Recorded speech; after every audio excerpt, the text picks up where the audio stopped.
জামাত ইসলামীর ডাকে মানুষ ব্যাপক পরিমাণ সাড়া দিয়েছে।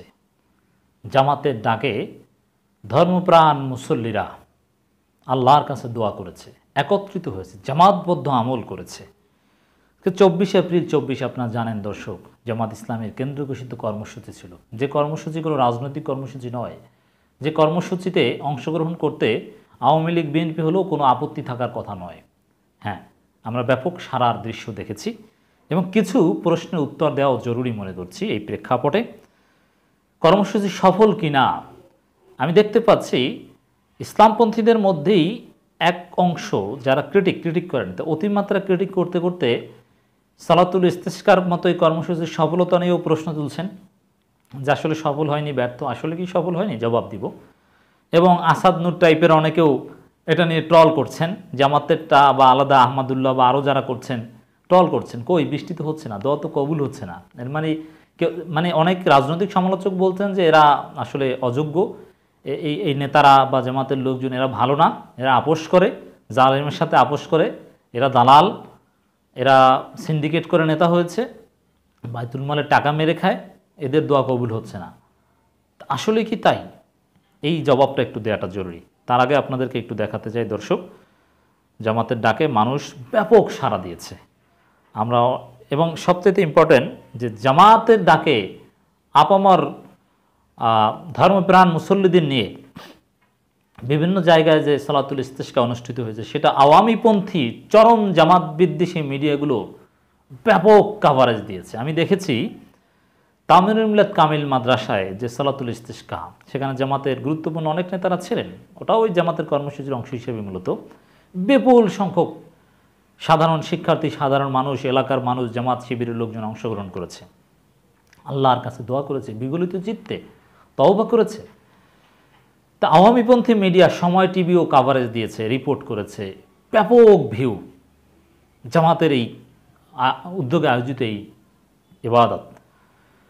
মানব জমিন থেকে শুরু করে বিভিন্ন গণমাধ্যম অনেকে লাইভ দেখিয়েছে, অনেকে লিখিত রিপোর্ট করছে, অনেকে ভিডিও রিপোর্ট করছে, মানুষ দেখছে, মানুষ আর মানুষ। সবচাইতে আকর্ষণীয় ছিল তামিরুল মিল্লাত মাদ্রাসা। রাজধানীতে অনেকগুলো জায়গায় 24 তারিখেই সালাতুল ইস্তিসকা আদায় করা হয়েছে, জামাতের ডাকে মানুষ এসেছে। তার মধ্যে অনেক মানুষ দেখেছি যে এরা আসলে সুনির্দিষ্টভাবে জামাত শিবিরের লোকজন নয়, একটা বড় অংশ রিক্সা চালক, ভ্যান চালক, লুঙ্গি পরা প্রান্তিক মানুষ, এলাকাবাসী, প্রতিবেশী, দোকানদার, ব্যবসায়ী, আপামর জনসাধারণ জামাতের ডাকে সাড়া দিয়েছে, তারা আল্লাহর কাছে দোয়া করেছে। জামাতের ডাক মানে জামাত দাওয়াত দিয়েছে। যেমন আপনি নামাজ পড়তে দাওয়াত দিন যে ভাই আসুন নামাজ, যেমন তাবলিগ জামাত আমাদেরকে দাওয়াত দেয় না, সেরকম দাওয়াত দিয়েছে। তাবলিগের দাওয়াত গ্রহণ করে যদি আমরা মসজিদে যে নামাজ পড়ি, সেটা বলতে তো আর দোষের কিছু নাই, জাস্ট এরকমই দাওয়াত দিয়েছে, দাওয়াত গ্রহণ করেছে, মানুষ এসেছে, আল্লাহর কাছে দোয়া করেছে। ডেমরা ইস্তিসকার নামাজ অনুষ্ঠিত হয়েছে বাংলাদেশ জামাত ইসলামী ডেমরা থানা দক্ষিণের সার্বিক ব্যবস্থাপনায় ডগাইর কেন্দ্রীয় ঈদগাহ মাঠে বিশিষ্ট আলেমে দিন বাইতুল আতিক জামে মসজিদের খতিব মাওলানা আবু তালেব মিয়ার পরিচালনায় রহমতে বৃষ্টির জন্য ইস্তিসকার নামাজ অনুষ্ঠিত হয়। দেখেন, এইটি আমরা বলেছিলাম যে জামাত কর্মসূচি ডেকেছে মানে জামাতের নেতার ইমামতিতে হতে হবে, এটা মোটেও জরুরি নয়। যেখানে নামাজ হবে তার পাশের মসজিদের ইমাম, সে যে দলেরই হোক না কেন, তিনি ইমামতি করবেন, সেটাই জামাত করেছে। দেশের আনাচে কানাচে হাজার হাজার জায়গায় করেছে। সবগুলো তথ্য তো আর মিডিয়ায় আসেনি বা সব আমরা বলছি না, অনেকেই আমাদের কাছে ছবি পাঠিয়েছেন, কিছু বলছি। উক্ত দোয়া ও নামাজে উপস্থিত ছিলেন বাংলাদেশ জামাত ইসলামী কেন্দ্রীয় মজলিসের সদস্য, ঢাকা মহানগর কর্মপরিষদ সদস্য অধ্যাপক মোকাররম হোসাইন খান, থানা আমির মির্জা হেলাল, জসিম উদ্দিন শিকদার, মাওলানা দেলোয়ার হোসেন হাসান এবং মোহাম্মদ শিবলি, মাওলানা হোসাইন আহমেদ, সেলিম হোসাইন সহ বিপুল সংখ্যক মুসল্লি উপস্থিত ছিলেন। এছাড়া কুমিল্লা জেলায় বিপুল সংখ্যক মানুষের উপস্থিতিতে সালাতুল ইস্তিসকা আদায় করা হয়েছে। চট্টগ্রাম মহানগরীতেও অনেক মানুষের উপস্থিতিতে সালাতুল ইস্তিসকা আদায় করা হয়েছে। ঢাকা মহানগর দক্ষিণে বিভিন্ন জায়গায় হয়েছে, একাধিক জায়গায় হয়েছে। বগুড়া জেলা পশ্চিম শাখার উদ্যোগেও বিশাল ইস্তিসকার নামাজ অনুষ্ঠিত হয়েছে। টাঙ্গাইল জেলায়ও অনেক মানুষ উপস্থিত হয়ে ইস্তিসকার নামাজ আদায় করেছে। মুন্সিগঞ্জ জেলা, এরকম হাজারো জায়গায় হয়েছে। কিন্তু এর মধ্যে একটা অনাকাঙ্ক্ষিত খবর আমরা পাচ্ছি যে ঢাকা বিশ্ববিদ্যালয় ইস্তিসকার নামাজ আদায় করার কথা থাকলেও তার অনুমতি নাকি দেয়নি। ডেইলি ক্যাম্পাস সহ বিভিন্ন মাধ্যমে এটা জানতে পেরেছি, যদিও এটা আমরা ভেরিফাই করতে পারিনি। এটা যদি হয়ে থাকে আমরা এগুলো নিয়ে আলাদা কথা বলবো। যাত্রাবাড়িতে তামিরুল মিল্লাত কামিল মাদ্রাসার এটা ছিল সবচাইতে দৃষ্টিনন্দন।